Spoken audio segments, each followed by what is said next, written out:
Dalam penelitian manapun yang akan kita lakukan, tentu memiliki tahapan-tahapan yang relatif sama. Saya merangkum ada 6 langkah. Langkah pertama adalah menentukan tujuan penelitian dan rumusan masalah penelitian.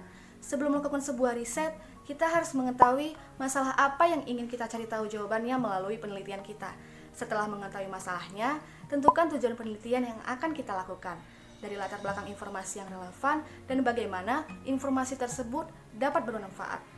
Bagi perusahaan, riset berperan penting dalam menyediakan informasi yang diperlukan untuk mengambil suatu kebijakan. Maka, dalam melakukan riset perlu melakukan diskusi dengan pihak manajemen agar hasil riset dapat membantu menjawab masalah perusahaan.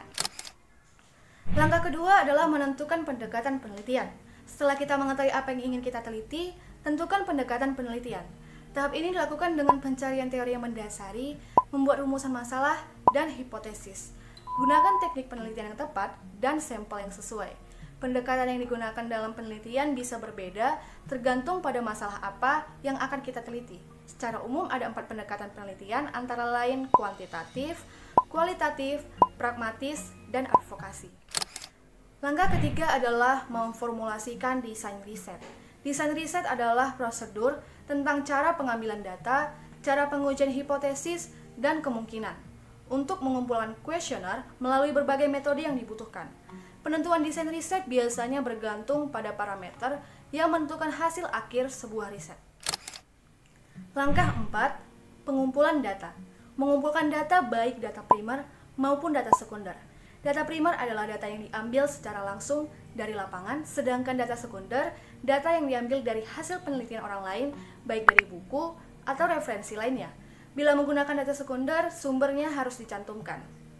Karena proses pengumpulan data memakan waktu yang cukup panjang, maka dalam pengumpulan data, ada tenaga surveyor atau untuk yang menggunakan survei, dan interviewer untuk yang melakukan interview, di mana sudah terlatih dalam mengumpulkan data. Langkah 5, menyiapkan dan menganalisis data. Data yang telah dikumpulkan selanjutnya perlu dianalisis dan diinterpretasikan untuk bisa memperoleh kesimpulan. Dimulai dari editing, coding, tabulasi, analisa statistik, dan interpretasi data. Gunakan tools yang sesuai dengan tujuan kita.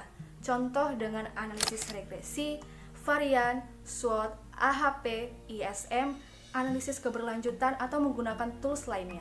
Hasil analisis dan interpretasi data inilah yang nantinya menjadi dasar untuk menyusun laporan riset. Langkah 6 adalah mempersiapkan laporan penelitian. Laporan riset adalah hasil akhir dari proses riset yang Anda lakukan. Laporan riset ini dapat berupa hasil penelitian, kesimpulan, ataupun rekomendasi-rekomendasi penelitian. Dan nantinya, laporan riset akan dipergunakan sebagai bahan pertimbangan dalam mengambil keputusan ataupun menyelesaikan masalah tertentu. Agar kesimpulan tepat, kita harus selalu mengecek tujuan yang kita buat, apakah sudah sesuai atau tidak. Selain itu, sesuai dengan judul, pertanyaan penelitian, dan juga tujuan. Terdapat 6 proses riset bisnis yang telah saya sampaikan dan kiranya bermanfaat bagi teman-teman yang ingin melakukan riset bisnis. Terima kasih, sampai jumpa.